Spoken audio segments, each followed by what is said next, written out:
comme on avait un conférencier qui était empêché, là, aujourd'hui, ce matin, hein, il y a un problème familial, donc au pied levé, je le remplace. Et j'avais préparé, il y a déjà quelques temps, pendant 3 ans, j'avais préparé un diaporama que j'utilisais quand j'étais président pour faire des présentations dans les offices du tourisme. Enfin bon, je l'ai fait tourner 2 fois, pas plus. Après bon, j'ai arrêté la présidence et puis c'est trouvé que j'ai jamais eu l'occasion de refaire la projection. Et puis, comme au pied levé, il fallait remplacer, donc je l'ai réactualisé. Hein, et puis voilà, donc là, c'est ce que je vais vous présenter quand j'aurai le document qui accompagne. Bon, je peux faire sans, comme je vous l'ai dit, mais je préfère travailler avec le document de base. Voilà, maintenant, si vous avez des questions à poser au niveau du CETA, le CETA, c'est le Centre d'études techniques apicoles de Savoie. Hein, notre priorité, c'est de travailler sur l'abeille noire, hein, qui est une abeille française, essentiellement européenne, et donc qui peuplait nos ruchers il y a encore une centaine d'années, et puis tout doucement, à partir du XXe siècle, début du XXe siècle, les apiculteurs avaient remarqué qu'en hybridant cette sous-espèce, l'abeille noire, on obtenait des récoltes supérieures. Donc nos anciens élevaient de nouvelles abeilles, hein, qu'ils allaient chercher en Italie. C'était l'abeille ligustica, Apis mellifera ligustica, qui c'est vrai donnait des grosses populations dans les ruches. Donc de fait, elle faisait de grosses récoltes forcément, mais souvent elle ne passait pas l'hiver parce qu'on a des hivers très longs, et puis ils arrivent au printemps, donc il restait 50% du cheptel. Et puis aussi, ce qu'ils avaient oublié de s'apercevoir, c'est qu'en première génération, on appelle ça l'effet d'hybridation, qui porte un nom d'ailleurs, ça va me revenir. À la première hybridation, les abeilles sont toujours très performantes. Hein, dès l'instant où on mélange les gènes de deux lignées, voire même de deux lignées assez différentes, on a la première génération, c'est des bombes.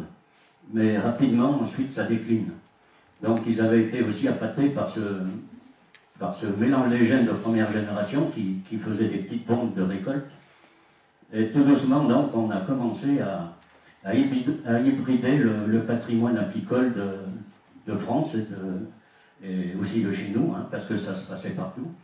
Et puis aussi, il y a eu la Grande Guerre, là, et les Allemands, au titre des dommages de guerre, ont dû remplacer les colonies qui avaient été détruites dans certaines régions, mais la totalité des colonies détruites dans certaines régions, ont dû, au titre des dommages de guerre, chaque année, remplacer les colonies manquantes. Donc ça a encore ajouté à l'hybridation de notre abeille autochtone. Tout ça pour arriver aujourd'hui avec des cheptels largement hybridés. Et donc nous, notre combat, c'est de retrouver l'abeille d'origine, donc c'est ce qu'on fait, et d'essayer de la rediffuser dans les ruchers, donc de l'élever. Donc c'est un travail considérable, parce que bon, vous verrez dans le diaporama que c'est pas facile de trouver une mère pure, à peu près c'est relativement facile, mais après le problème c'est les bourdons, c'est les faux bourdons, c'est les pères, hein, parce que la reine va se faire féconder dans les airs, et en dehors de tout contrôle de l'apiculteur.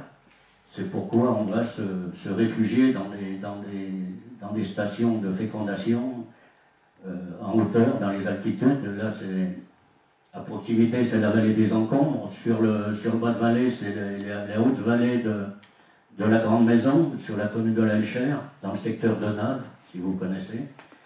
Donc là, on a aussi notre station historique là, et puis plus récemment, donc, on a installé une station de fécondation sur la vallée des Encombres.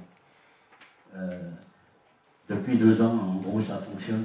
En gros, elle a tourné l'année passée, un peu plus cette année. Voilà pour ce que je peux dire.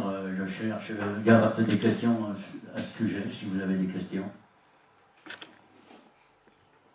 Donc nous sommes une association, oui. Oui, vous parlez de station de fécondation et la fécondation artificielle. Ah, alors bon, ça c'est déjà c'est très compliqué. Oui. Et puis ça ne donne pas de bons résultats. Bon, il y a des professionnels qui l'utilisent. Au niveau des réservoirs de gènes, peut-être bien. Mais après, pour la production, c'est pas idéal. Mais bon, beaucoup de gens qui s'étaient mis dans l'insémination artificielle des rennes commencent doucement à abandonner. Bon, quand ils n'ont pas le choix, de stations, bon, ils continuent avec. Hein.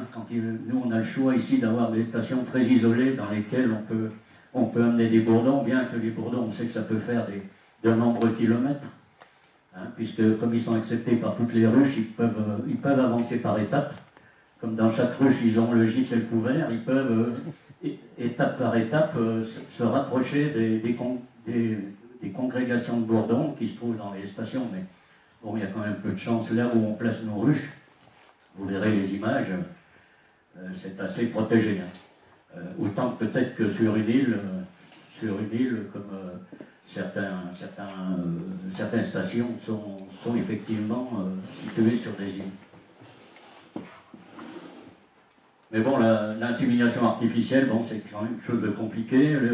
Le matériel est assez coûteux, et puis après, bon, il faut du personnel compétent. Et je vois les monsieur qui hésitait. Non, quand j'ai parlé de l'insémination qui posait des problèmes, non, il y a peut-être des gens qui l'ont pratiqué, sinon... Pardon? Je n'ai pas pratiqué, mais je trouve que l'insémination, c'est de la maltraitance de l'abeille. On peut dire aussi, on peut voir ça comme ça aussi, oui. Oui? Il se trouve que nous, on pratique l'insémination instrumentale des abeilles depuis 8 ans, à une petite échelle. Et j'estime qu'on ne peut pas, dans la situation dans laquelle on se trouve actuellement, dans la difficulté qu'on a de maintenir l'abeille noire, de la retrouver, je pense que réellement, même si c'est critiquable, comme monsieur vient de le faire, c'est incontournable. Et je pense qu'il y a vraiment des résultats à attendre, justement, de cette technique. Mais ça demande effectivement beaucoup de travail, surtout, enfin, l'opération elle-même demande de la technicité, certes, mais le plus gros travail n'est pas celui-là. Le plus gros travail est en amont, justement pour sélectionner, trouver côté reine vierge et côté bourdon, ce qui peut se marier de la meilleure façon possible. Et le but n'est pas évidemment la production, mais justement d'avoir des souches pour pouvoir reproduire de l'abeille noire. Voilà. Donc je pense qu'on ne peut pas, à l'heure actuelle, dans les programmes de préservation, oublier et mépriser ce type de technique. Voilà. Oui, Je viens de donner mon point de vue. Ah oui. Bon, c'est comme je le disais, c'est un réservoir de gènes hein, qu'on fabrique, c'est surtout pas pour utiliser ces rennes pour la production. Mais, et puis je disais aussi que quand on n'a pas le choix d'une station comme nous on les a dans des endroits reculés, c'est vrai que ça peut pallier à ce problème. Je critique pas du tout, j'ai des amis qui travaillent sur l'insémination artificielle. Mais bon, nous on a le choix de poser des stations à droite et à gauche dans les montagnes. C'est vrai que le choix est immense chez nous. Hein. Bon, on en a deux, c'est déjà pas mal, même une troisième dans les Bauges. Hein, on a une troisième station, j'en ai pas parlé, mais qu'on a laissé à nos amis anéciens, nos amis de Haute-Savoie qui maintenant pratiquent la sélection sur notre station des Bauges à Notre-Dame de Bellevaux, au-dessus d'école. Et nous sommes, compte tenu de l'éloignement, nous sommes réfugiés plutôt là sur la Tarentaise. Donc c'est une pratique qui existe, mais bon, on peut pas faire les deux, on ne peut pas travailler sur des stations de fécondation et en même temps faire de la fécondation artificielle. Il y a d'autres questions? Est-ce que vous commercialisez les l'abeille, les reines. Les reines. Vous pouvez produire. Oui, oui. Alors, essentiellement, elles sont adressées à nos adhérents. Parce que bon, il y a une telle demande déjà de la part de nos adhérents, nous avons une centaine d'adhérents, donc souvent qui veulent remplacer leurs reines ou qui veulent recréer des essaims artificiels. Donc ils ont priorité. Mais c'est vrai que quand on a satisfait les demandes des adhérents, bien entendu que il nous arrive de diffuser les reines en dehors du cercle des adhérents. Donc, quelle est la procédure pour éventuellement s'inscrire? Eh bien, alors bon, la procédure, c'est pour être un peu plus sûr, c'est d'être adhérent au CETA. Et puis sinon, ben, c'est en cours d'été de contacter une personne du bureau, par exemple le président, savoir s'il y a des reines en prévision, voilà, est-ce qu'il peut... Voilà, c'est tout bête, hein, il n'y a pas une procédure très compliquée. Et on peut être adhérent venant de l'Isère, par exemple. Ah ben, on en a, hein. On a même des gens des Alpes-Maritimes qui sont adhérents chez nous. Ah oui, il n'y a pas de problème. Oui, il y a une question, je crois. Ouais, simplement au niveau d'isolement de vos ruchers, est-ce que vous êtes sûr ou est-ce que l'information passe pour qu'il n'y ait pas des cheptels transhumants? J'ai mal compris. Vos cheptels, on est d'accord, ils sont isolés. Mais est-ce que vous êtes certain qu'au niveau des gens qui viennent éventuellement transhumer dans les cheptels, Oui, oui, oui. Non. Ils ont soit l'information que il vaut mieux pas venir. Oui, non, mais... Parce que moi je vous donne juste mon exemple pratico-pratique. Hein. C'est que pendant 2-3 ans je suis monté à l'entrée de la vallée des Encombres en transhumance, quoi. Et bien involontairement pour polluer aucun autre cheptel, quoi. Et j'ai jamais eu l'information, quoi. On a jamais... Oui, mais c'est tout nouveau, là.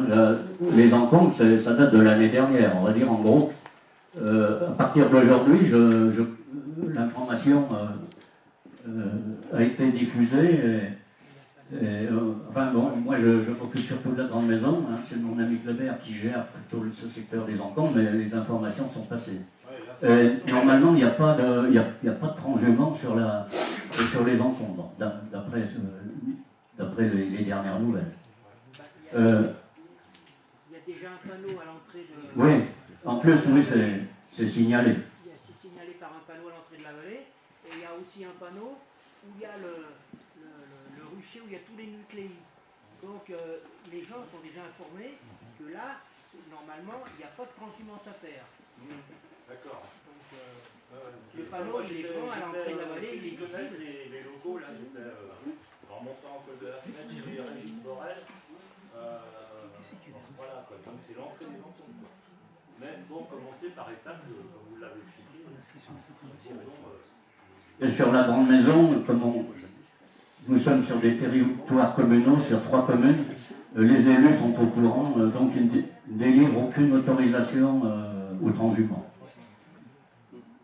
Et puis, il faut bien reconnaître que, par exemple, la vallée des Encombres, c'est peut-être pas au niveau de la flore mellifère, c'est peut-être pas l'idéal, parce que il y a une flore très riche, mais le sol est très sec. Et donc, avec un sol très sec, c'est vrai que les glandes nectarifères des fleurs, elles produisent assez mal. Donc, c'est ce qu'on avait constaté. On s'était dit que dans cette vallée très sèche, avec un sol très, très perméable, ce ne serait pas une vallée qui attirait les transhumants. Je ne sais pas, vous avez fait l'expérience? Ouais, je confirme. Ah ouais, donc d'accord. Donc, finalement, finalement, c'est une protection naturelle, le fait que ça ne produise pas de miel. Mais inversement, si on peut acheter des rennes pour les mettre ailleurs, on participe à l'hybridation. Ben oui, c'est ça. Donc est-ce qu'il n'y a pas des conditions pour, géographiques pour acheter des rennes éventuellement? Interdire l'achat de rennes qui seraient extérieures aux rennes qu'on produit, c'est ça que vous voulez dire? Non, mais moi, par exemple, je suis sur Montagny, la Tuile.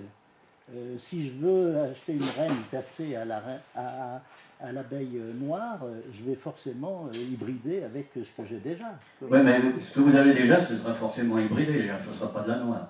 Donc tout ce que vous pouvez faire, c'est ramener vos abeilles vers de la noire. Oui, d'accord. Tout doucement. Mais bon, ça prendra du temps, parce que si vous avez déjà un cheptel plus ou moins hybridé, comme la plupart de tous les cheptels, vous allez amener de la noire. Oui, vous allez hybrider, mais vous allez hybrider des hybridés, quoi. Vous allez...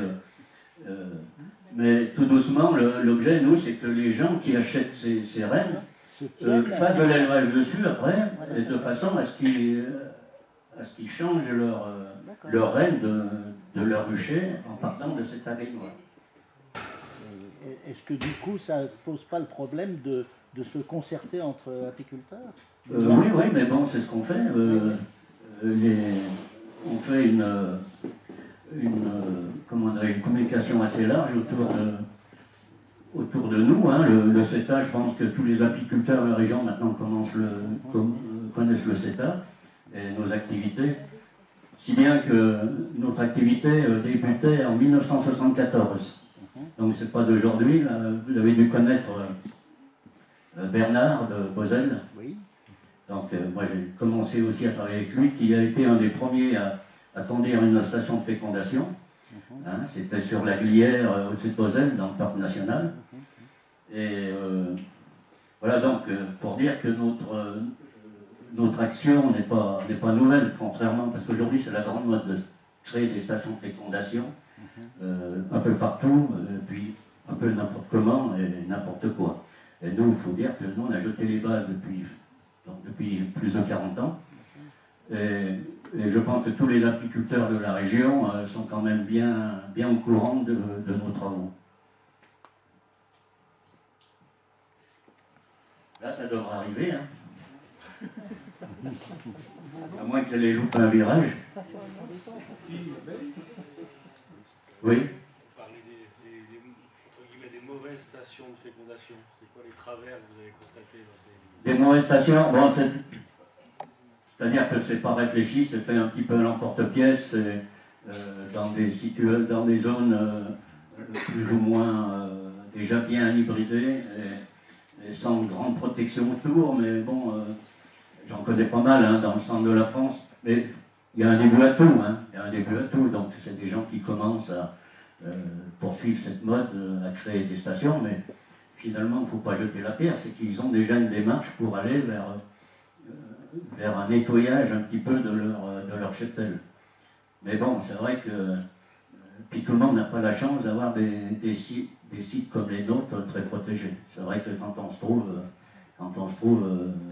pas loin d'une agglomération ou dans des grandes plaines où les abeilles et les bourdons peuvent faire beaucoup de kilomètres, c'est plus difficile que dans nos stations d'altitude.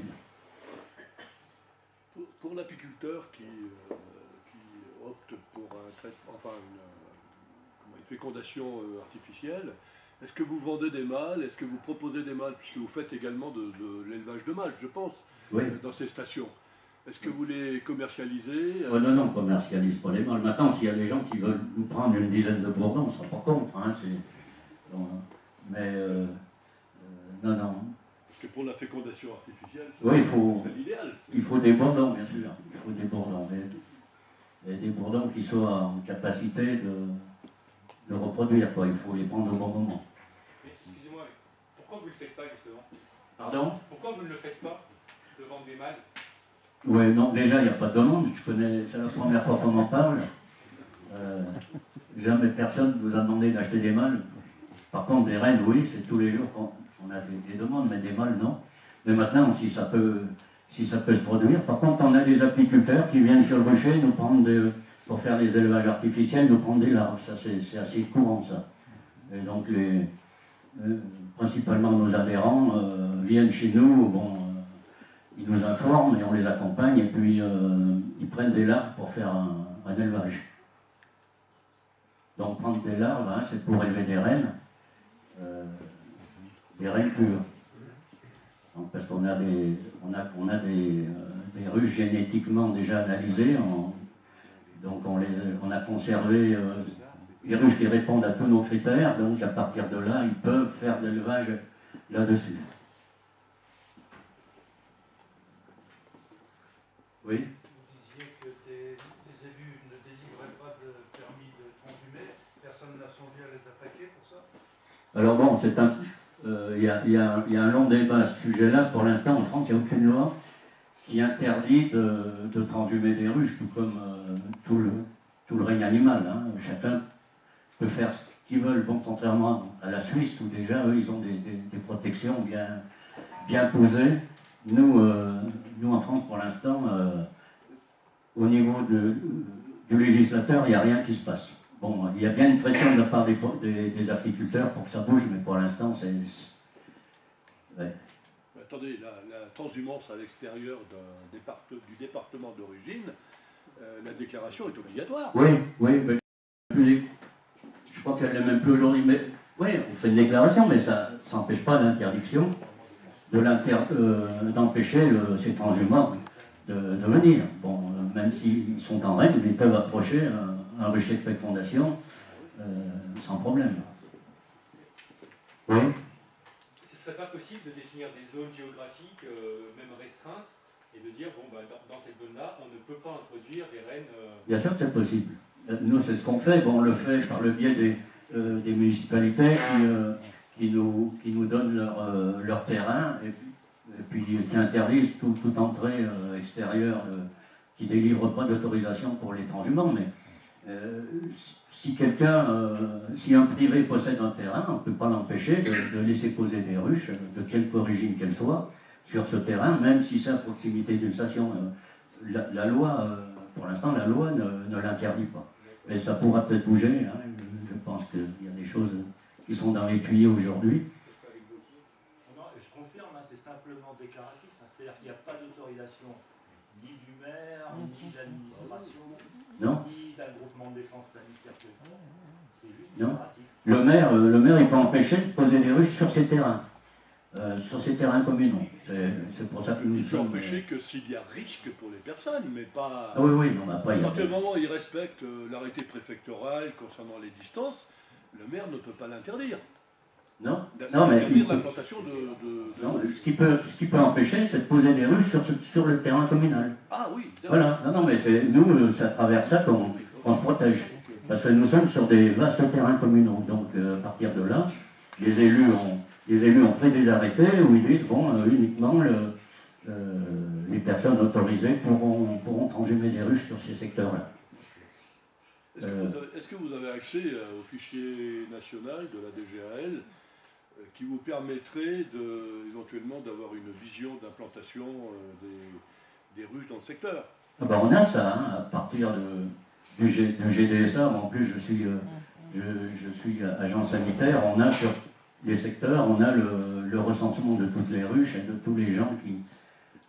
oui, ça, il n'y a pas de souci, on connaît. Hein. Mais enfin, bon, il faut dire qu'ici, sur notre région, ici, il n'y a pas de risque d'hybridation parce qu'il n'y a pas de transhumance déjà, ou très très peu.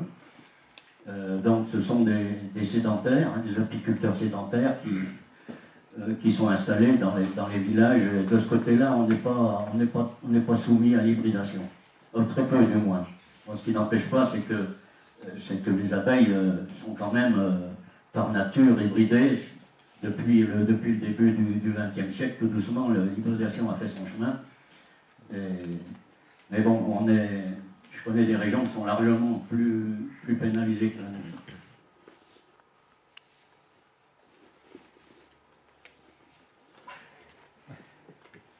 Là, ça va vous lancer. Là, bon, sinon, on va commencer. Hein. Mais oui, il y a plein de questions. Pour un jeune apiculteur, s'il veut élever, pour lui, c'est presque impossible de faire de l'abeille noire. Il peut, oui, il peut partir de... Il s'inscrit au CETA et, par exemple, si je veux 5 ruches pour faire que de l'abeille noire, je pourrais avoir 5 reines oui, comme je le disais, oui. Ouais. Oui, puisqu'on fait tout pour avoir des reines. On produit des reines, donc elles sont distribuées dans la mesure où on en a suffisamment.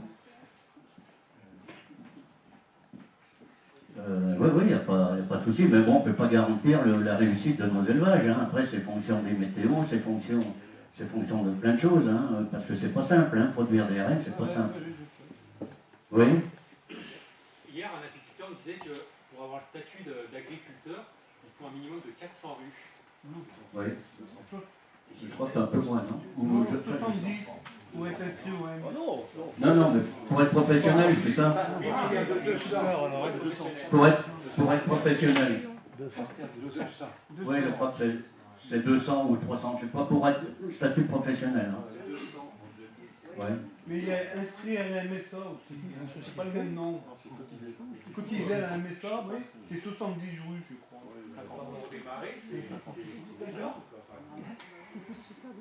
Mais l'apiculteur de loisir, à partir du moment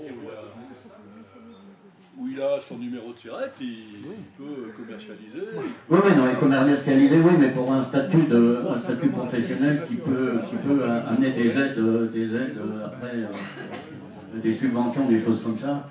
Oui, après, bon, commercialiser, n'importe qui peut commercialiser dès l'instant où il a fait une demande de numéro de SIRET, il n'y a pas de souci. Je crois que c'est passé de 70 à 50 maintenant. Pour être.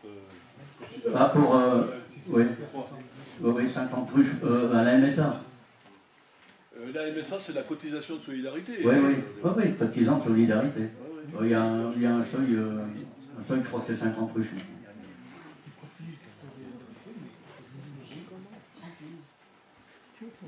Ça ne compte rien. C'est tout. Bah oui. Une vision panoramique, hein, 5 yeux. Donc on voit ici, hein, 1, 2, il y en a 1, 2 ici, un ici, sommet du crâne, et puis 2 gros là de chaque côté. Donc des antennes qui lui servent de radar, une bouche bien outillée pour prélever le nectar, fabriquer le miel ou travailler la cire. Donc elle travaille la cire aussi avec ses mandibules. 3 paires de pattes avec des corbeilles pour la récolte du pollen et de la propolis. Le pollen, donc, elle va le stocker sur sa patte arrière.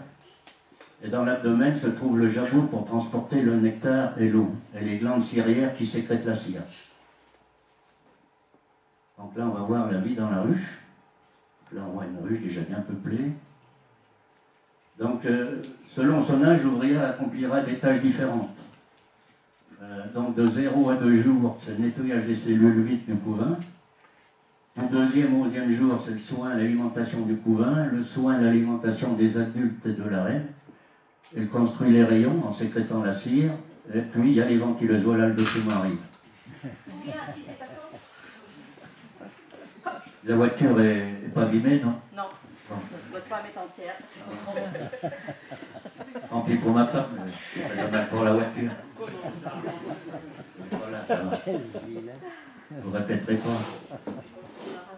Non, mais bon. De toute façon, rigoler, hein.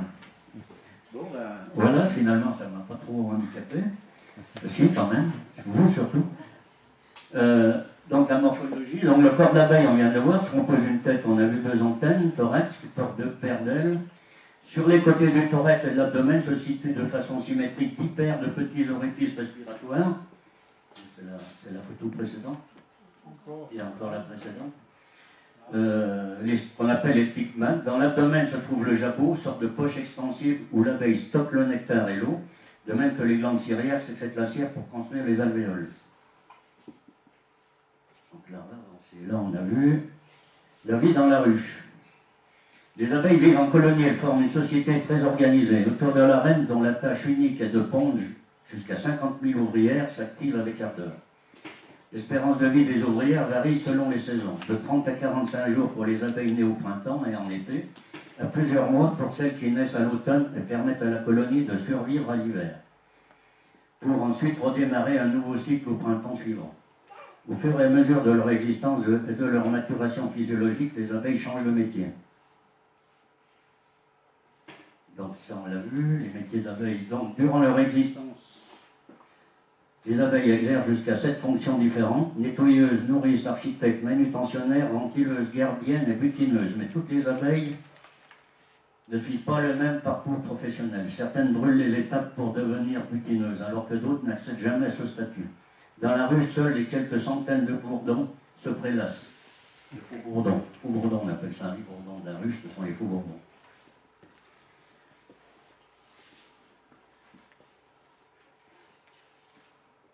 Je vais réduire un peu, parce que je crois que ça m'estompe un peu les images. Voilà.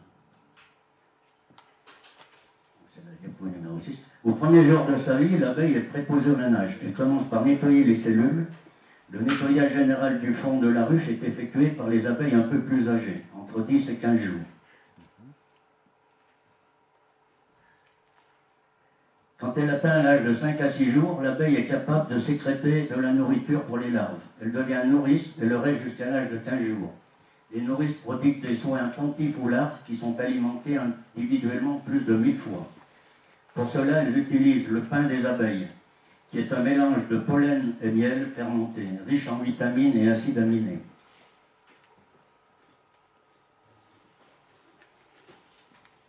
La construction des rayons est un travail collectif qui demande une grande coordination. Ils sont fabriqués par une chaîne d'abeilles qui sécrète des écailles de cire.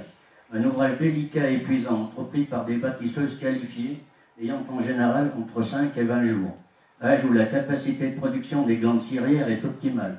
Donc là, on voit une abeille qui est en train de produire des lamelles de cire, hein, on voit bien là, qu'elles utilisent ensuite, et là on les voit en train de construire, on appelle ça la chaîne des abeilles cirières. Elles se tiennent les unes les autres par les pattes, et elles attaquent la construction des rayons de cire.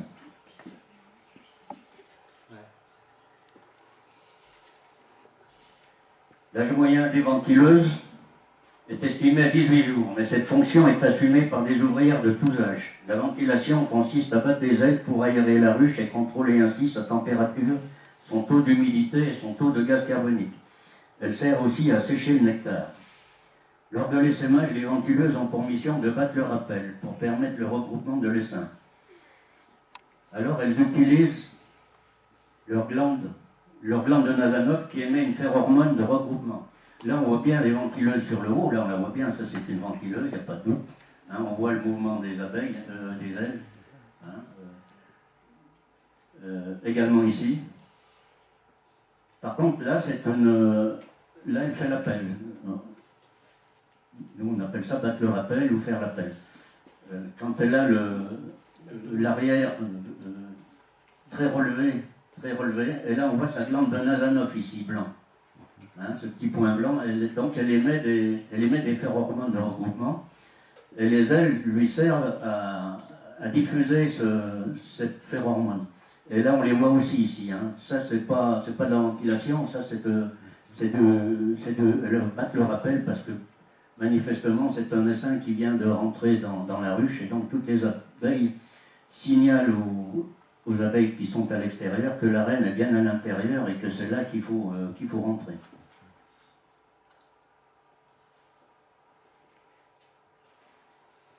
Donc, vigile postée à l'entrée de la ruche, la gardienne protège la colonie de ses ennemis. Elle contrôle l'identité des abeilles qui entrent dans la ruche en vérifiant leur odeur pour s'assurer qu'il ne s'agit pas d'individus d'autres colonies venus piller leurs réserves. Les gardiennes ont entre 12 et 25 jours. Donc on voit les gardiennes là, prêtes à bondir. Et là on voit un frelon qui est pourchassé. Hein, il a l'entrée de la ruche interdite, elles sont là, et puis elles l'empêchent de rentrer dans la ruche.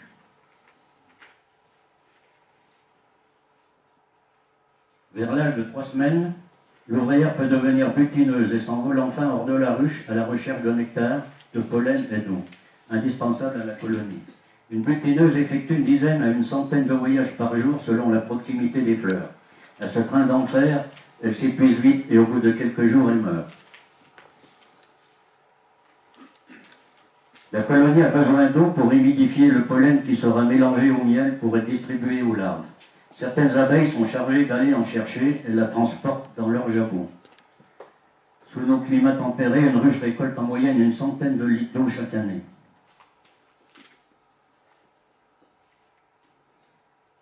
La reine a pour unique mission d'assurer le renouvellement permanent des membres de la colonie. La pérennité de la ruche dépend entièrement de ses pontes. À la belle saison et au milieu de sa forme, une reine pond plus de 2000 œufs par jour, soit plus d'un œuf par minute.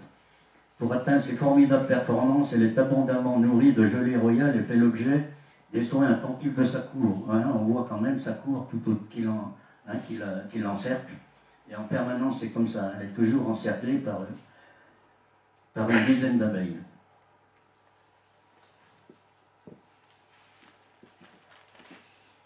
La reine est issue d'un œuf fécondé, un œuf d'ouvrière, hein, un œuf fécondé, placé dans une cellule royale en forme de doigt qui pend sur le cap. Les ouvrières en quête de nouvelles souveraines laissent éclore la larve et la nourrissent exclusivement de gelée royale, sécrétée par les glandes hypopharyngiennes présentes dans la tête des jeunes abeilles. C'est l'alimentation d'une larve faite exclusivement de gelée royale qui donne naissance à une reine. Parce qu'au départ, c'est un œuf d'ouvrière hein, qui devient une reine, hein. C'est pas un œuf particulier. Donc c'est uniquement la nourriture qui lui est administrée qui la transforme en reine, et au lieu de vivre quelques mois, ben, elle la vit quelques années.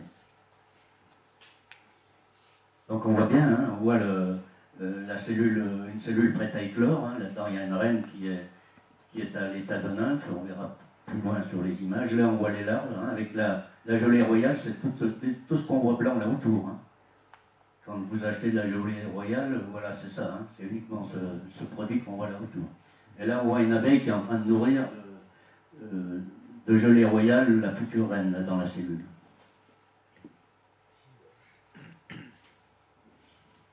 À peine née, la reine élimine ses rivales potentielles. Elle repère les cellules royales et tue les larves ou les nymphes qui s'y trouvent. Il ne peut y avoir qu'une seule reine dans la ruche. Lorsque les naissances sont simultanées, il y a combat. Donc là, on voit la reine hein, à l'état de nymphe. Et pour les apiculteurs, là, quand on vous dit que les cellules sont très fragiles, et ben, vous voyez par quoi elle est retenue, hein, par ces petits filaments. Et si jamais on secoue la cellule royale, elle s'écrase au fond. Hein, donc là, on voit bien pourquoi il faut être très, très prudent avec les cellules royales. Et là, on voit une reine qui est en train de sortir de sa cellule. Elle a grignoté l'opercule et elle sort de sa cellule. Alors, les faux-bourdons, c'est le mâle de la ruche que l'on appelle faux-bourdon, pour sa ressemblance avec le bourdon terrestre, un cousin très poilu. Le faux-bourdon est le produit de l'éclosion d'un œuf non fécondé. Contrairement au bourdon terrestre, le faux-bourdon ne possède pas de récolte ni nectar ni pollen. Avant toute chose, son rôle consiste à s'accoupler avec une reine vierge lors du vol nuptial. Alors vous, quand vous voyez des bourdons dans la nature, c'est jamais des faux bourdons. Ah, moi, j'en ai jamais vu dans la nature. Hein. J'en ai vu dans les ruches, sur les planches d'envol des ruches, mais dans la nature, j'en ai jamais vu. Ce que vous voyez dans la nature, c'est le bombus terrestris, hein, le bourdon terrestre. Des fois, on l'appelle cul blanc parce qu'il a l'arrière blanc. Alors, ça n'a rien à voir avec le bourdon de la ruche. Le faux bourdon, on voit très bien sur les photos du haut, et là, on en voit en train de naître.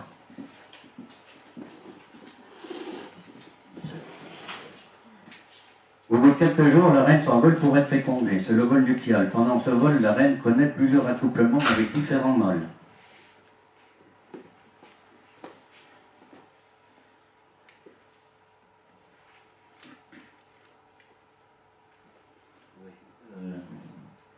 Donc la reine, elle pond des œufs qu'elle féconde, qui donnent naissance à des ouvrières, hein, s'il faut le rappeler, voilà.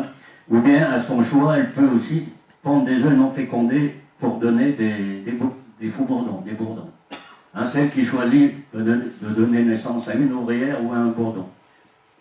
Hein, soit le féconde l'œuf au passage de sa spermathèque, soit ne le féconde pas. Et dans ce cas-là, ce sera un bourdon.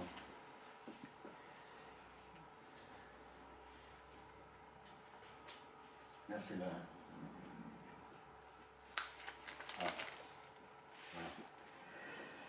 Pour devenir mère, la reine vierge va entreprendre son vol nuptial. Lors de ce vol, elle s'accouple avec plusieurs faux bourdons, prenant d'autres colonies. Elle emmagasine leur sperme dans une petite poche de son abdomen que l'on nomme spermathèque.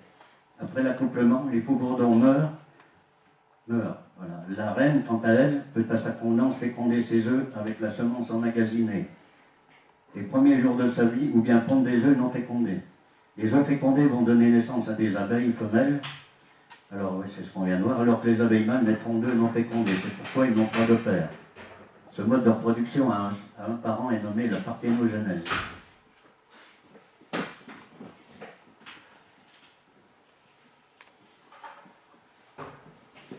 Les faux-bourdons naissent uniquement au printemps et on en dénombre plusieurs centaines dans une colonie. Incapables de butiner, les faux-bourdons puisent dans les réserves de miel de la ruche. Au milieu de l'été, quand la nourriture devient moins abondante, les faux-bourdons sont expulsés de la ruche, ne sachant pas se nourrir seuls, ils meurent.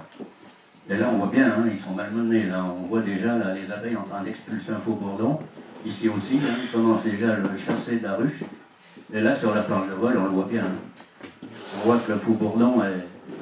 Alors, ils sont jetés comme des malpropres. Hein, et ils meurent devant la ruche parce qu'ils sont incapables d'aller plus loin, incapables de se débrouiller seuls. Bon, ils ont bien feignacé pendant quelques mois, ben, tant pis pour eux. Hein. Alors les abeilles, bien sûr, elles savent qu'au mois d'août, ils ne servent plus à rien, hein, puisqu'il n'y a plus lieu de féconder des reines, en principe.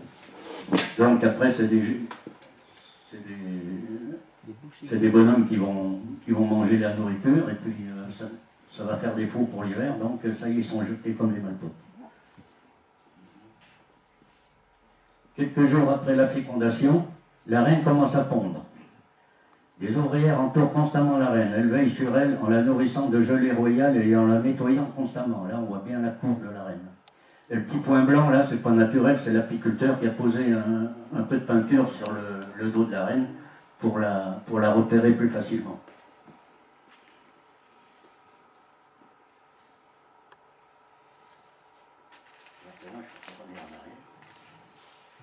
Donc la reine, elle pond des œufs, on a vu, hein, pond des œufs qu'elle féconde.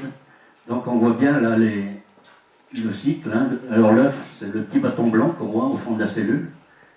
3 jours après, il commence tout doucement à se transformer en larve, ensuite en nymphe.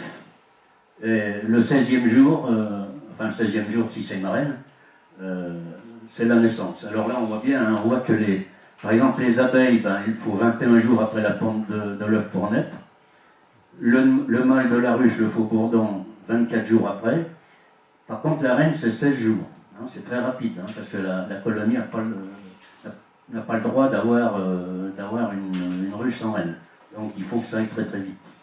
Donc là, on voit bien sur le dessin, là, les ouvrières, la reine, un peu plus longue, et le bourdon, dos dur. Voilà, là,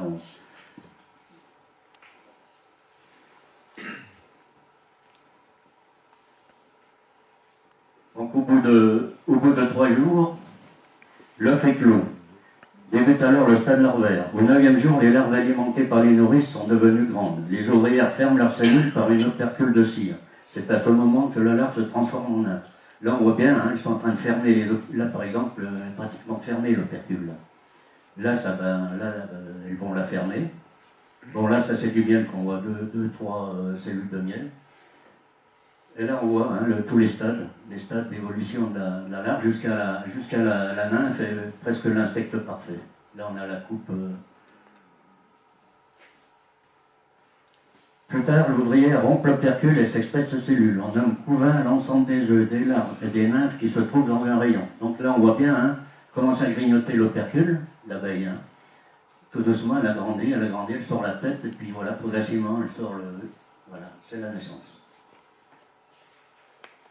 La colonie est différente selon les moments de l'année, car son évolution dépend des ressources que la nature met à sa disposition. En hiver, sans fleurs à butiner alors que le froid sévit, la colonie vit resserrée au centre de la ruche.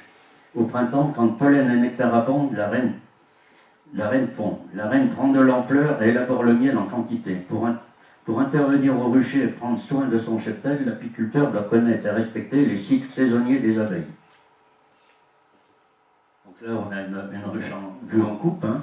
Ça, c'est le corps de ruche, hein, c'est là où tout se passe, hein, le couvain. Et puis le petit magasin dessus, c'est pour la récolte. Hein, l'apiculteur place le magasin au moment de la mêlée, uniquement pour la récolte. Hein. On ne prend jamais du miel dans le corps de la ruche.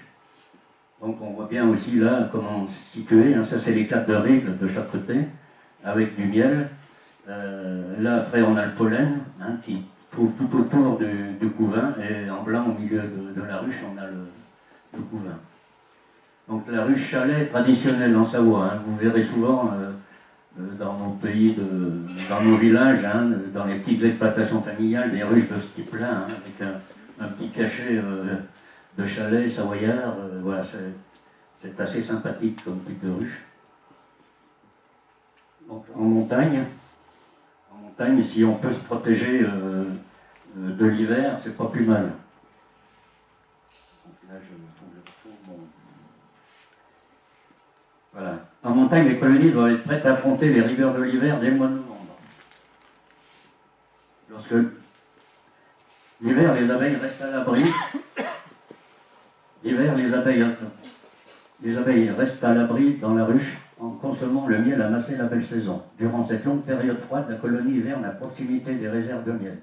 Réduite à environ 5000 abeilles, elle se serre autour de la reine qui a cessé de pondre.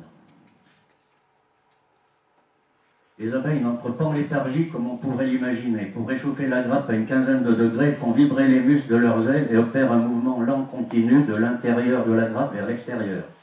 À cette période, dans la ruche, il n'y a plus que les abeilles adultes. Et là, on entend bien, hein, quand il fait très froid, si on colle l'oreille contre une ruche, on entend le bourdonnement à l'intérieur. Hein, c'est là qu'elles produisent de la chaleur. Dès les premiers rayons de soleil, à une température un peu plus clémente, plus de 11 à 12 degrés, les abeilles vont effectuer leur vol de propreté. Durant toute la mauvaise saison, elles s'interdisent de vider leur ampoule rectale dans la ruche. C'est à partir du mois de février que la colonie va reprendre un soupçon de vie. La reine va reprendre sa ponte à raison de quelques œufs par jour au début pour arriver à une centaine d'œufs dans le courant du mois de mars.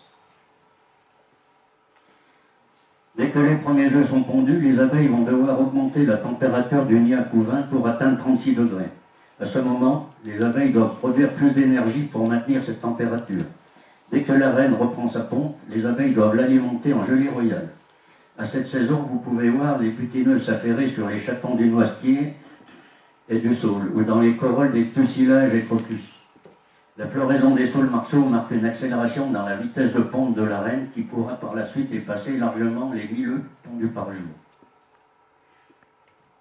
L'apiculteur profite d'une belle journée pour effectuer la grande visite de printemps. Il vérifie la santé de ses colonies, évalue l'état du couvain, s'assure que les abeilles ne manquent pas de réserve et échange les cadres usagés contre des cadres neufs.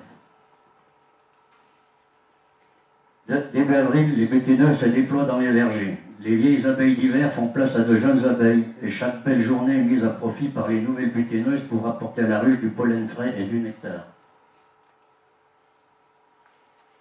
En mai-juin, c'est la crise du logement. Les abeilles sont très nombreuses, plus de 40 000, voire même 50 000, même plus parfois. Les ouvrières élèvent alors des reines.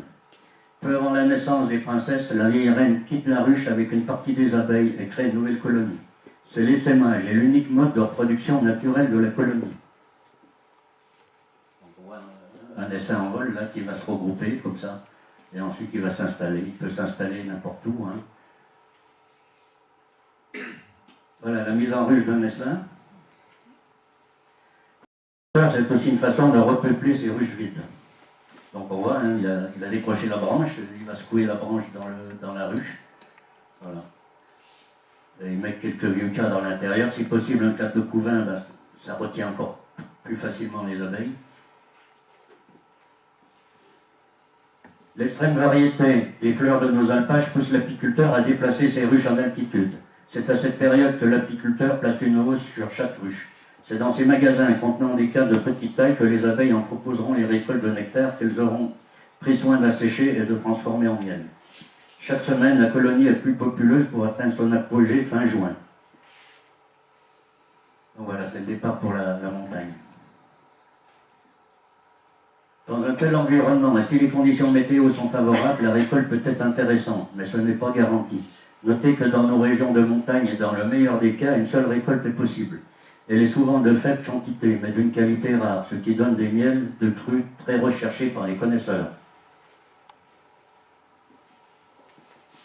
Le miel est un concentré de nectar de fleurs récolté par les ouvrières. Une fois disposé dans les alvéoles de la ruche, les abeilles vont l'assécher par ventilation jusqu'à ce qu'une grande partie de l'eau s'évapore, rendant le liquide de plus en plus épais et de plus en plus sucré. Il faut plusieurs litres de nectar pour obtenir 1 litre de miel. Et pour chaque litre, ce sont des millions de fleurs visitées par les butineuses. Un travail titanesque et une formidable symbiose entre plantes et abeilles. chacune favorisant la prospérité de l'autre. La récolte d'un kilo de miel représente un peu plus de 40 000 km et nécessite la visite d'environ 500 000 fleurs. La durée de vie de l'abeille est directement liée au temps passé en vol pour le butinage.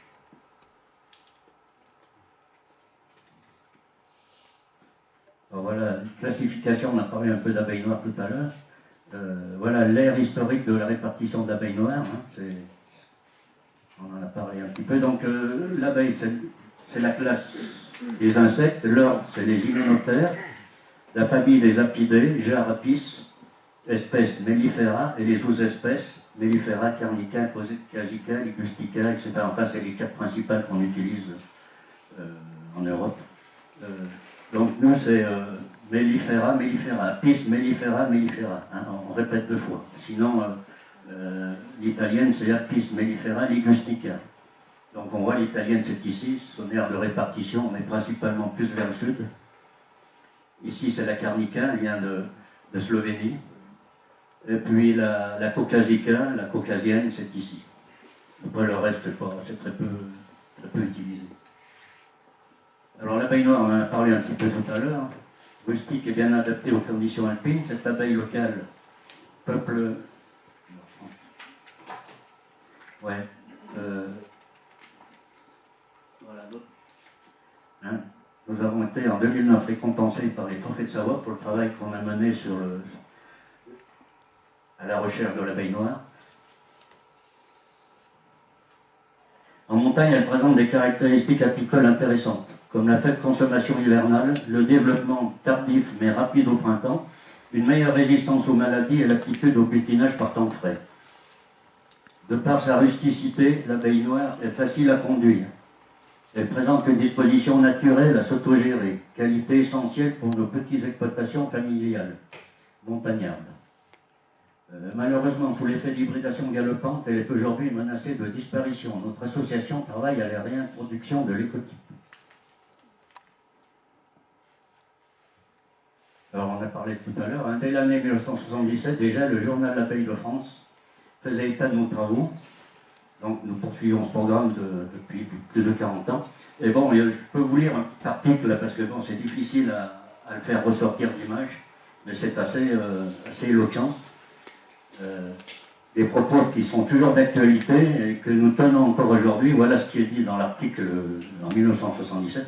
Pour supprimer l'emploi de médicaments utilisés jusqu'ici, on s'est aperçu que les abeilles importées d'Italie, de Chypre, du Caucase, d'Algérie ou d'ailleurs, même les noirs de Bretagne ou des Landes, ne possédaient pas les qualités nécessaires pour une longue résistance au climat savoyard. Ces introductions intempestives ont provoqué l'hybridation de la race locale adaptée, amenant agressivité, baisse de rendement et moindre résistance. Il fallait réagir. Et un peu plus loin, voilà ce qu'il dit. Les modernes chevaliers de la confrérie du miel poursuivent maintenant l'abeille noire qui se cache encore au fond des vallées de montagne, souvent abandonnée à elle-même depuis des décennies par leur ancien propriétaire ou par ses descendants, partis en ville. De telles souches qui ont vu l'abondance, la disette, le froid, qui ont résisté sans aide humaine, donneront les rênes du nouvel élevage. La réputation de la Noire de Savoie, travail, économie, résistance, avait au temps ancien dépassé nos frontières et nos voisins suisses la recherchaient. C'est vrai que les Suisses étaient très friands de nos travailleurs. Alors bon, il n'y a qu'une chose qui a changé, c'est que maintenant nos abeilles ne peuvent plus rester plusieurs années sans soin. À l'époque, en 77, c'était possible, il n'y avait pas encore tous ces prédateurs.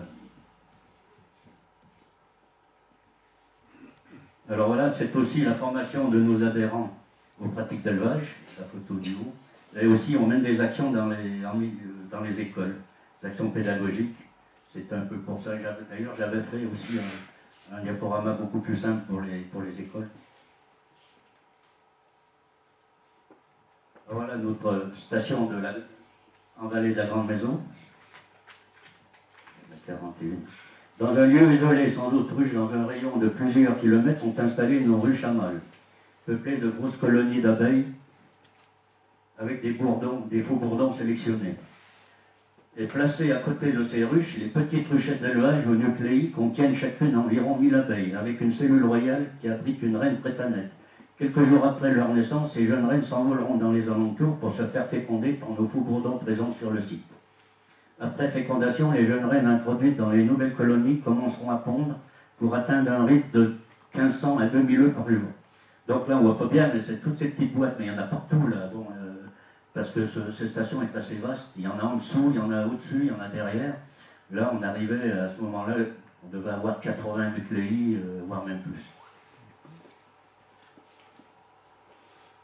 Donc voilà, notre station historique de fécondation de grande maison est située sur la commune de La Léchère. Donc vous voyez, l'idéal d'une station de fécondation, c'est ça, hein, c'est d'avoir une couronne de hautes montagnes tout autour, et nous on est là au milieu.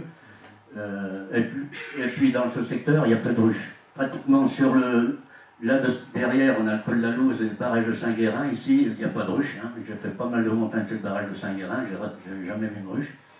Là, ici, on a, en direction de là, on a le refuge de la Couère, mais il n'y a pas de ruche. On a des ruches dans le village de Naves, juste là derrière, mais c'est très loin, et puis il faut passer une barre. Mais il y a peut-être au total une dizaine de ruches, pas plus. Et puis il y en a un peu plus bas avec les aides. Il y a moins de 10 ruches aussi. Donc on est, de ce côté-là, il y a peu de ruches dans ce secteur. Et en plus, on est dans un site protégé classé SNIEF. Et la toute récente station de fécondation de rennes du CETA située dans la vallée des Encombres sur la commune des Bellevilles.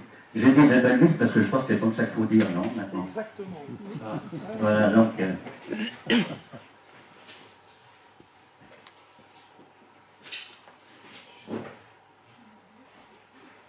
Alors bon, on a aussi, forcément, pour trouver les caractéristiques génétiques, on a des formations à la caractérisation du profil génétique de nos abeilles. Le but est de choisir les meilleures reproductrices. Donc on passait par plusieurs méthodes. Là-haut, c'est au Muséum à Paris, une formation de nos adhérents. Là, c'est Lionel Garnieri qui nous présentait les résultats qu'il avait fait en 2007. Là, ça se passait à Moutier en 2008. Là, c'est une formation de nos adhérents aux mesures biométriques et morphométriques. Albertville en 2009. Et ça, c'est l'outil Apiclass mis en place par le CNRS et le Muséum, qu'on a utilisé assez largement. Et maintenant, eh bien, voilà, maintenant, on va un peu plus loin dans les analyses, mais ça, on n'est plus capable de le faire. Ça, c'est le CNRS, avec notre ami Lionel qui est en face de moi, là, voilà, tu me dis si je dis pas de conneries, hein. Non, mais tu peux intervenir, hein. Bon. Voilà, donc on a dernièrement analysé 350 colonies sur la vallée des Bellevilles.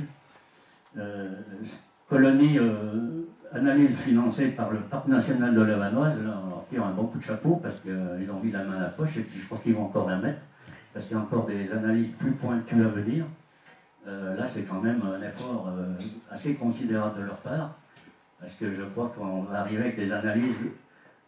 Pour une ruche, ça peut correspondre à 500 €, je crois, pour les prochaines, pas loin, ou même un peu plus, je crois. Oui, donc... Un petit peu moins par ruche, mais c'est pas... Voilà, 500 € pour analyser quelques abeilles dans une ruche, c'est pas rien, hein, donc nous, on n'a pas les moyens. Alors, on a trouvé des gens fortunés. Bon, on va parler des productions de miel, là, maintenant.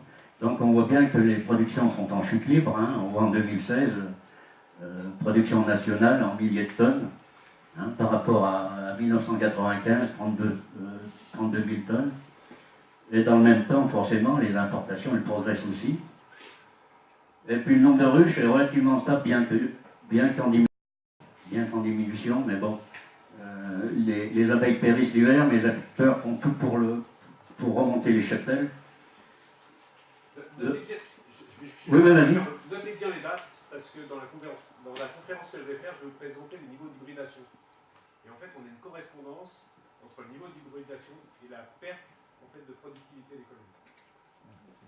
Et par contre, les Chinois, eux, ils sont en progression de je ne sais plus combien, 200% de production de miel. Alors bon, ils sont plus malins que les autres. Eh ben, on sait un peu pourquoi. Hein. Et simplement, je voulais mettre le doigt là-dessus. Alors tous les pays sont au niveau de la récolte sont en régression. Les Chinois, eux, sont en progression constante. Après, Sans augmentation de cheptel. Je vous laisse deviner. Hein? Parce qu'ils arrivent à faire du miel synthétique.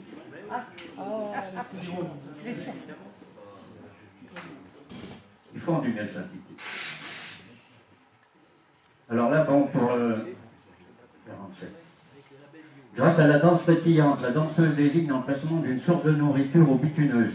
C'est l'éminent zoologiste autrichien Karl von Frisch qui décrypta le langage des abeilles, que vous pouvez trouver dans son livre « Vie et mœurs des abeilles ». C'est très intéressant, j'ai lu ça quand j'étais jeune, mais donc j'ai plus le courage de... C'est compliqué. Hein.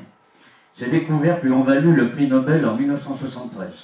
Alors la danseuse que vous voyez là, frétille et émet des sons au milieu du huit, puis revient alternativement par la droite et par la gauche. Mais je ne vais pas vous décrypter ça parce que... Ouais, mais ça, nous, l'apiculteur, on le voit souvent dans nos ruches. Hein.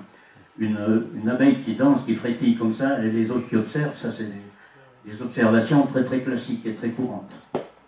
Donc elle indique la provenance du nectar. Et dans les 5 minutes qui suivent, si vous avez oublié un pot de miel sur la fenêtre, là en ce moment par exemple, vous avez pratiquement toute la ruche qui est autour de ce pot de miel.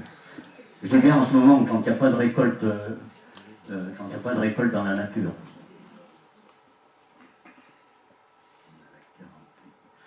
Tout commence, alors non, la chaîne de transformation du nectar, voilà, c'est assez complexe aussi. Tout commence avec une buténeuse dont le travail est de collecter du nectar auprès des fleurs dites mellifères. C'est la matière première du miel, essentiellement composée d'eau et de saccharose. L'abeille stocke le précieux liquide dans son jabot, également appelé poche à nectar, on peut l'appeler aussi autrement. Mais... De retour à la ruche, elle régurgite le nectar de son jabot. De jeunes ouvrières l'ingurgitent à leur tour et le transmettent à d'autres abeilles. Ce transfert du nectar d'abeille en abeille s'appelle la trophalaxie. Cette transmission de jabot en jabot est fondamentale dans la transformation du nectar en miel. En effet, dans le jabot de l'abeille se trouvent des enzymes qui catalysent la transformation des sucres. Le saccharose du nectar, qui est un sucre complexe, est décomposé en fructose et glucose, qui sont des sucres simples. Donc on voit bien l'échange ici, hein. Avec leur trompe, elles s'échangent le miel également là, et puis ensuite elles le déposent dans les alvéoles. Après, elle restera encore à l'assécher, hein, et ensuite elle le fermeront avec une opercule de cire quand il sera suffisamment mûri, quand il aura suffisamment mûri.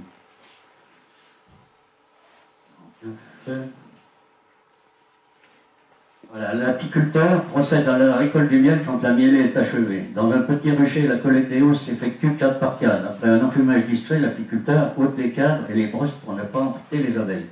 Il vérifie que les rayons sont bien operculés. Dans le cas contraire, le miel ne se conservera pas. Il convient alors de reposer le cadre dans la ruche. Et là, la récolte de la hausse complète, la méthode est plus expéditive. Là, ça s'adresse à des grosses exploitations, ce type de travail. Donc le travail à la miellerie, donc les images qu'on va voir, ça s'adresse à des petites exploitations familiales, hein, parce qu'après les professionnels, eux, ils sont quand même beaucoup plus mécanisés que ça. Donc le travail à la miellerie, l'apiculteur désopercule les rayons. Ils sont désoperculés à l'aide d'un couteau spécial. Il s'agit d'ôter la pellicule de cire qui ferme les alvéoles afin de permettre au miel de s'écouler. Donc on voit bien, il découpe la cire. On peut le faire aussi avec un petit herse, un petit grattoir.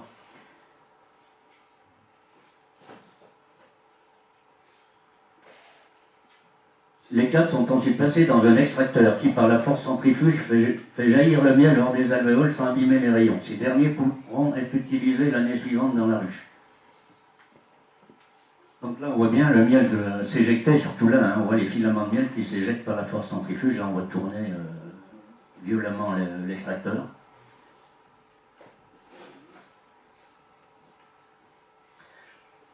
Le miel obtenu contient des impuretés, petits débris de cire ou de propolis et pollen. Pour les ôter, l'apiculteur filtre le miel avant de le placer dans un maturateur.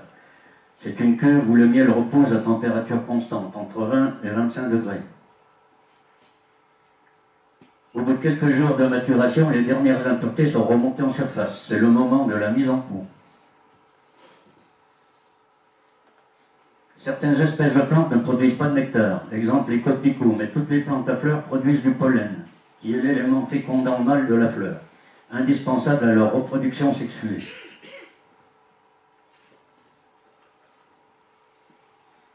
La pollinisation désigne la fécondation indispensable à la reproduction sexuelle des plantes à fleurs. Elle correspond au transport des grains de pollen produits par les organes mâles de la plante, qu'on appelle les anthères, vers les organes femelles qui sont les stigmates. Une abeille peut stocker sur une seule de ses pattes postérieures 500 000 grains de pollen et visiter en 1 heure 250 fleurs. C'est dire à quel point elle joue un rôle majeur dans la pollinisation. Donc on la voit là, elle est pleine de grains de pollen qu'elle va aller disséminer dans le pistil des fleurs. Donc voilà, la plupart des fleurs sont bisexuées, elles comportent les deux sexes, elles portent des organes mâles qui sont les étamines. Ici, on voit les grains de pollen autour des anthères, qui produisent les spermatozoïdes, ça c'est l'élément mâle, et un organe femelle, le pistil, qui contient l'ovule. Et pour nous, ce qui nous intéresse aussi, c'est les nectaires qui sont là-dessous, qui sont des glandes nectarifères qui produisent le nectar. Alors bien entendu, l'abeille, si elle ne va pas chercher du pollen, mais qu'elle va chercher du nectar, elle participe aussi à la pollinisation en secouant un petit peu ça, qui va se mettre au contact du pistil. Les nectaires sont des petites glandes qui transforment la sève brute des plantes en nectar, matière odorante et sucrée composée principalement d'eau et de saccharose. Donc les voilà ici. Chaque type de plante, on a d'autres types de nectar. Donc un grain de pollen va pénétrer dans le pistil, féconder l'ovule pour donner naissance à des graines. Par la suite, la fleur fane et le fruit contenant la graine grossit. Donc on la voit bien, elle a prélevé le pollen ici. Et puis elle va aller prélever le pollen là, mais en passant, elle va en mettre dans le pistil. Donc la pollinisation, transport du pollen d'une fleur vers le pistil d'une autre fleur par les abeilles. Fécondation, c'est les étamines et le pistil se rencontrent. Le pollen pénètre dans l'ovule. Ensuite, c'est la naissance d'une graine. Donc on revoit l'image là, la fleur A vers la fleur B. Ensuite, il y a fécondation, formation du fruit. Ensuite, la graine tombe au sol, et puis ça repart pour un cycle. Voilà. Et voilà, quand il y a peu d'abeilles d'insectes pour polliniser, voilà, c'est les Chinois qui s'y collent. Principalement les femmes, bon là, c'est deux bonhommes. Donc voilà, ils sont dans les zones très arboricoles, mais il y a plus de pollinisateurs, que ce soit abeilles ou insectes. Donc voilà, les femmes, elles font des acrobaties dans les arbres, et elles déposent le pollen sur les fleurs. 65.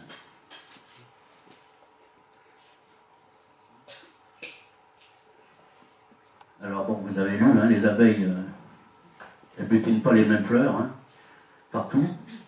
Et en montagne, les abeilles récoltent un nectar exceptionnel sur la flore alpine sauvage. Alors bon, c'est pas des grosses récoltes, pour nos ruches sédentaires en zone montagne, c'est une seule récolte fin juillet, ce qui correspond à une moyenne annuelle de 10 kg de miel. Pas beaucoup, L'appellation montagne, voilà, donc exposée à des printemps longs et rudes, des floraisons variées et intenses ne s'étalent que sur quelques semaines à la fin du printemps, si la météo est avec nous aussi. Donc il traduit la richesse botanique d'un environnement préservé. Les analyses révèlent l'extraordinaire diversité pollinique de ces miels. Alors voilà quelques fleurs emblématiques de nos miels de montagne, la grande astrance, le géranium champêtre, le lotier, la centaurée alpestre, centaurée des montagnes, le sainfoin, la sauge, la renouée bistorte, mais bon, il y en a encore d'autres. Alors les produits de la ruche. Là, vous avez dessous, je vous laisserai lire, les 6 commandements du parfait consommateur des produits de la ruche. Et l'apithérapie signifie soigner avec les produits de la ruche. C'est une pratique millénaire qui utilise tous les produits fabriqués par l'abeille, y compris le venin. Donc voilà, vous avez les 6 commandements. Il faudra les apprendre par cœur. Alors le miel. Le miel est utilisé à des fins thérapeutiques dès l'Antiquité et connaît aujourd'hui une validation scientifique de ses propriétés antibactériennes et un usage comme cicatrisant. L'origine des fleurs lui donne sa saveur incomparable. Le miel est composé de sucres simples, de sels minéraux, de vitamines et autres oligoéléments. À l'état liquide à l'extraction, cristallisera plus ou moins rapidement en fonction de l'équilibre de ses sucres principaux, fructose et glucose. Plus la teneur en fructose est élevée, plus il restera liquide longtemps, par exemple le miel d'acacia. Plus la teneur en glucose est élevée, plus il cristallisera vite, le miel de colza par exemple. Cet équilibre des sucres dépend de son origine florale. Alors la propolis, il s'agit d'une substance que les abeilles récoltent sur les bourgeons des arbres. Ces dernières les rapportent à la ruche pour y ajouter leur propre sécrétion. Le tout donne naissance à la propolis, produit à la composition tout à fait exceptionnelle. Aussi bénéfique pour les abeilles que pour les hommes, la propolis est dotée de nombreuses vertus pour la santé. Elle est probablement la seule substance naturelle qui possède des propriétés thérapeutiques aussi puissantes, confirmées par un grand nombre d'études scientifiques mettant en valeur ses pouvoirs bactéricides, fongicides, cicatrisants, anti-inflammatoires et anesthésiants. Son champ d'action est extrêmement vaste. Demain, je vous conseille de suivre les commentaires du docteur Becker qui va parler de l'apithérapie. Gelée royale, donc substance blanchâtre au goût produit par les jeunes abeilles. La gelée royale est difficile à obtenir, d'où son prix assez élevé. Elle a des vertus revitalisantes remarquables et permet de retrouver une belle énergie tant physique que psychique. Voilà, hein, on l'a vu tout à l'heure, hein, la gelée royale et puis la larve de reine qui baigne au milieu. Le pollen, un stimulant des défenses immunitaires, fortifiant exceptionnel. Le pollen permet de lutter contre les infections et la fatigue. Il est recommandé aux convalescents et en cure préventive avant l'hiver. Aïe. Aïe. Ça fait mal, hein. De tous les produits de la ruche, le venin est forcément considéré comme le plus inquiétant par les humains. Et pourtant, ses vertus curatives sont avérées et de nombreuses personnes malades bénéficient des effets positifs de cette étonnante substance sur leur santé. L'apipuncture est une technique qui consiste à se faire piquer volontairement par les abeilles sur certains points d'acupuncture. Ces personnes doivent obligatoirement faire un test d'allergie chez un médecin spécialiste avant de se faire piquer. Oui, je connaissais des vieux apiculteurs, ils connaissaient ça depuis longtemps, hein, maintenant ils ont disparu depuis longtemps. Ils baissaient le pantalon dans les ruches quand ils avaient des rhumatismes, et ils tapaient contre la ruche et ils se faisaient piquer les fesses. Et donc ils y trouvaient un bénéfice. Donc c'est pas la découverte n'est pas nouvelle. La cire est réalisée à partir des écailles blanches et transparentes qui apparaissent à l'ouverture des 4 petites poches situées de chaque côté de l'abdomen de l'abeille, on l'a vu hein, tout à l'heure. La cire d'abeille est utilisée par les industriels et la cosmétique pour les produits de beauté comme les crèmes, les lotions, les onguents et les rouges à lèvres. Elle sert également à la fabrication de médicaments, de bougies, et elle reste à la base des meilleurs encaustiques pour l'entretien du bois, du cuir et même du métal.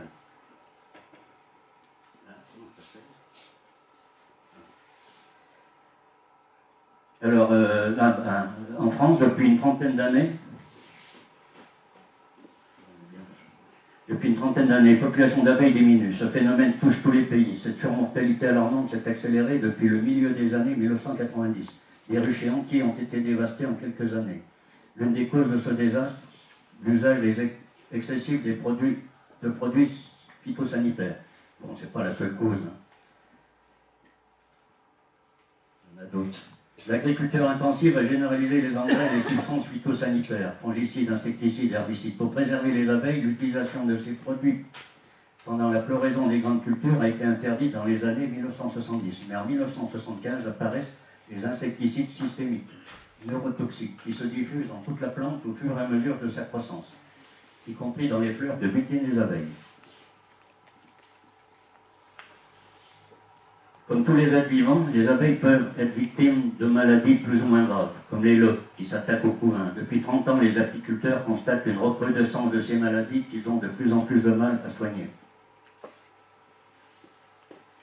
Le varroa est un acarien visible à l'œil nu qui est passé de l'abeille d'Asie Apis cerana à notre abeille européenne Apis mellifera au début des années 1980. Depuis, ce parasite a gagné la totalité des départements français, et même d'ailleurs, et il provoque des dommages considérables dans les ruchers qui l'infestent. Il s'attaque aux ouvrières et bourdons adultes, mais également aux larves.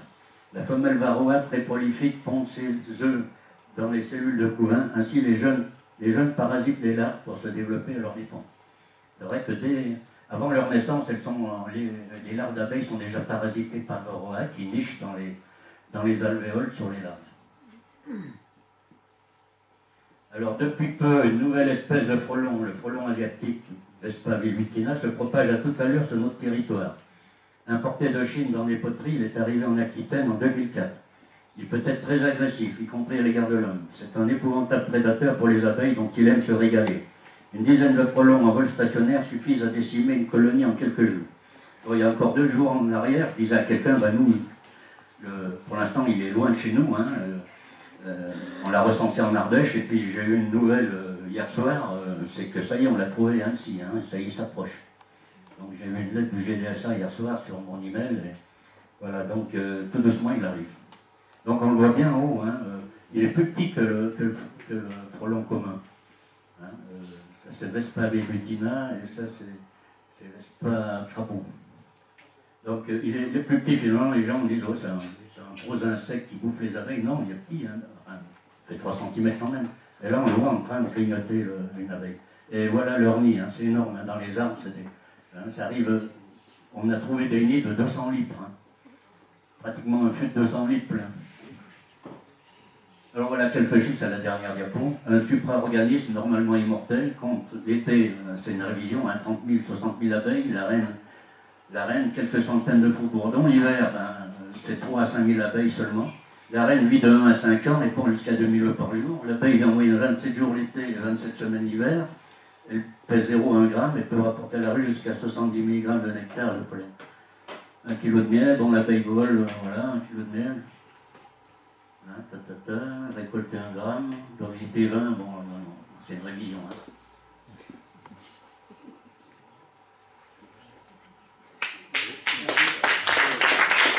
Je vous remercie pour votre patience.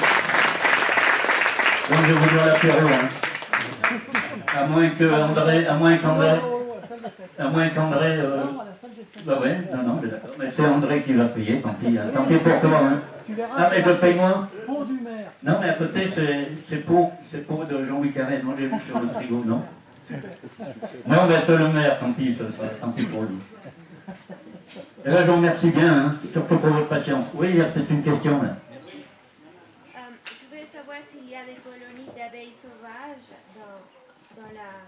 dans la région. Oui, et qu'est-ce qu'on fait avec? Alors, colonies d'abeilles sauvages, il y en a de moins en moins du fait qu'elles ont plein de prédateurs de maladies, mais il y en a. Hein, une ruche qui essaime, qui part en essaimage, par exemple au printemps, elle ne va pas forcément rentrer dans une autre ruche, elle va aller se poser dans une cheminée, bien sûr qu'il y en a. Il y en a, mais bon, elles vivent, leur pérennité est bien compromise à cause des maladies et des prédateurs qu'elles rencontrent aujourd'hui. S'il n'y a pas l'apiculteur derrière pour les maintenir en vie, ça devient difficile. On passe pas l'hiver. Oui, si elles arrivent à passer l'hiver du fait qu'on ne leur prend pas de miel. Si elles essaiment au mois de mai, elles arrivent à faire les provisions, mais... Bon. Oui. Il paraît que pour le frelon asiatique, les poules, c'est assez efficace. Oui, on a vu ça aussi, oui, non, mais c'est vrai. Du coup, les poules, elles ne mangent pas les abeilles. Oui, ça, oui. Oui, mais les poules, même si vous avez des vipères autour de chez vous, trop de vipères, bon, bien que c'est protégé, vous mettez la poule, c'est vrai qu'elle mange un peu tout, les escargots, elle mange tout, la poule. Oui.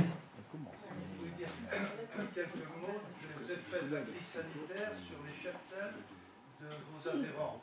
Un regard en perspective pour... Comment? J'ai mal compris le début. Je dis, est-ce que vous pouvez dire quelques mots des effets de la crise sanitaire, que vous datiez de 30 ans à peu près, sur les cheptels de vos adhérents, à la fois pour l'allier ou non à l'arrivée de Varroa, et puis pour nous dire les pourcentages de pertes hivernales et printanières ces quelques dernières années. Oui, si j'ai compris votre question, c'est est-ce qu'on a un recensement, c'est ça? Est-ce que vous avez tenu le compte? Est-ce que vous avez une idée de ce que vos adhérents perdent comme Oui, oui. Alors, bon, notre GDSA, chaque année, fait un effort pour faire ce recensement. Ils reçoivent très peu de réponses, ou souvent des réponses complètement erronées. Ce sont des gens qui disent qu'ils n'ont perdu que des ruches alors qu'ils ont perdu le cheptel entier. Ça, les apiculteurs, c'est comme les chasseurs, hein, et les pêcheurs. Ils vous diront jamais la vérité. Et c'est vrai que si vous disent qu'ils ont perdu toutes leurs ruches, ça veut dire que c'est des mauvais apiculteurs, donc on évite de trop de chanter sur les toits. Donc c'est difficile, hein, difficile de tenir, et justement, c'est vrai que le GDSA nous pousse un petit peu, quand on reçoit un email, bon, il faudra quand même répondre sérieusement à nos questions, mais voilà. Situation, mais en tout cas, c'est vrai qu'on perd beaucoup plus de colonies maintenant qu'on en perdait autrefois. Ça, c'est clair. D'où ce besoin de... Une autre question.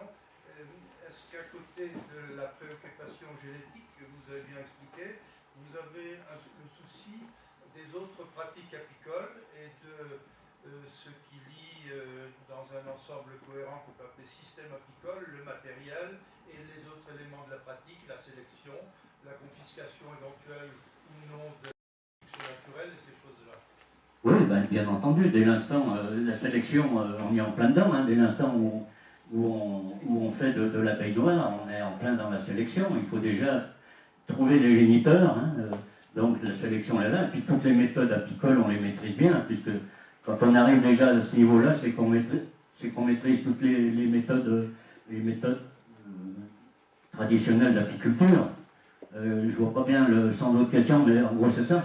C'était plutôt, est-ce que vous proposez aussi une pédagogie autour de systèmes apicoles qui soient différents du système universel d'Adam, sélection individuelle, confiscation de la reproduction naturelle, artificialisation du cycle de la vie des colonies? Est-ce que vous proposez une alternative, si vous voulez, à ce système universel? Oui, alors bon, on ne propose pas trop d'alternatives du fait que c'est déjà conduit par des bénévoles. Et le bénévolat aujourd'hui a trouvé ses limites. C'est vrai qu'il fut quelques années en arrière où les bénévoles ne posaient pas de problème, c'était des anciens et tout ça. Maintenant, les jeunes, ils vont être bénévoles un week-end et puis le deuxième, non. Mais non, on va pas trop s'étendre. Hein. On a déjà un gros morceau au niveau de la génétique et de faire ce qu'on fait avec des bénévoles. Bon, on a eu des salariés, on a eu un salarié ces 2 années dernières parce qu'on avait touché des subventions à travers Agrimer, mais bon, ça a duré 2 ans et maintenant on repart avec des bénévoles. Et puis, c'est vrai qu'on est en quête de trouver un financement pour financer au moins une personne qui pourrait gérer de façon constante nos cheptels, parce que maintenant, en plus, on s'est élargi, on est sur 2 stations de fécondation, donc on a élargi le périmètre géographique, et puis on est resté toujours avec nos mêmes bénévoles. Mais bon, tout ça, on connaît, hein. D'ailleurs, les gens nous demandent, hein, nous disent comment on peut faire un essai artificiel sans aller faire un greffage tel qu'on le fait, on leur enseigne comment on peut reproduire des reines, sans être obligé de passer par la méthode du picking. Voilà, et puis dans nos stages, on parle de tout, on répond aux questions, donc on est... Après, ce sont les stagiaires finalement qui nous questionnent, et puis qui prennent ce qu'ils veulent au niveau des connaissances, et puis voilà, on est prêt à... Mais c'est vrai qu'on maîtrise tout ça, mais bon, on va pas trop s'élargir, on n'en a pas les moyens. Moi, je crois que le plus important, c'est peut-être pas d'enseigner les techniques fines d'exploitation d'un rucher, mais c'est de dialoguer avec l'apiculteur pour lui montrer que par exemple, une maladie, c'est pas une maladie honteuse, la loque américaine, parce que souvent, de vieux apiculteurs, et je parle d'une grande majorité d'apiculteurs de loisirs, je crois que la tendance est peut-être de cacher. Donc on a de gros efforts à faire pour les mettre en confiance, pour leur dire qu'on est là, nous, GDSA, on est là pour les aider, on est là pour les aider au niveau de l'élevage, au niveau des maladies, au niveau des virus, au niveau des traitements. Et avant peut-être de se lancer dans des techniques fines, je dirais de professionnels. Parce que le professionnel, certes, c'est son gagne-pain, bien sûr, mais le problème sanitaire le plus important, eh bien, ce sont les apiculteurs de loisirs qui ont leur travail, qui n'ont peut-être pas les connaissances sanitaires approfondies. Et je crois qu'on a de gros efforts à faire dans ce domaine. Oui, non, mais en effet, c'est vrai que bon, ben, ça se passe très bien à ce niveau-là, hein, parce que bon, on est questionné en permanence, par téléphone, par-ci, par-là, on est appelé dans les ruchers pour visiter. C'est vrai que l'apiculture savoyarde, principalement en Tarentaise, mais en Savoie, il n'y a pas très peu de professionnels. Il Il y en a quelques-uns, mais c'est surtout une apiculture familiale. C'est pourquoi l'abeille noire est intéressante pour eux, parce qu'elle ne pose pas de problème à être élevée. Elle s'autogère hein, finalement assez facilement. Hein, contrairement à la Carnica par exemple, où alors à partir du mois de mai, il faut surveiller les sémages, il faut visiter les ruches, décrocher les cellules royales parce qu'elle fait qu'essaimer. L'italienne, ben, il faut réduire sa population à l'approche de l'hiver. L'abeille noire, finalement, elle se conduit toute seule. Et c'est bien intéressant pour un petit apiculteur qui ne veut pas s'embêter, hein, qui n'en fait pas son métier, c'est simplement un complément de revenu hein, pour la famille. Et l'abeille noire, finalement, elle fait merveille dans ce type de production. Elle fait merveille aussi en usage professionnel et des hybrides. Oui, mais les professionnels, ça les énerve aussi quand on parle d'abeille noire. Hein. Je ne sais pas, vous êtes professionnel? Ah ouais. Et vous travaillez avec l'abeille noire? J'ai travaillé pendant une vingtaine d'années avec la cheptelle presque exclusivement en noir et je peux attester que mes résultats étaient bien meilleurs que des gens travaillant dans les mêmes conditions avec des cheptelles hybrides et économiquement très satisfaisants. Ah bah voilà, je suis content de vous entendre. Mais nous, c'est ce qu'on prône, mais bon, souvent on se fait pointer du doigt. Hein, Lionel, ça te fait rire, mais oui, c'est bien au moins d'avoir un témoignage comme ça, c'est très bien. Nous, on recherche ce type de témoignage.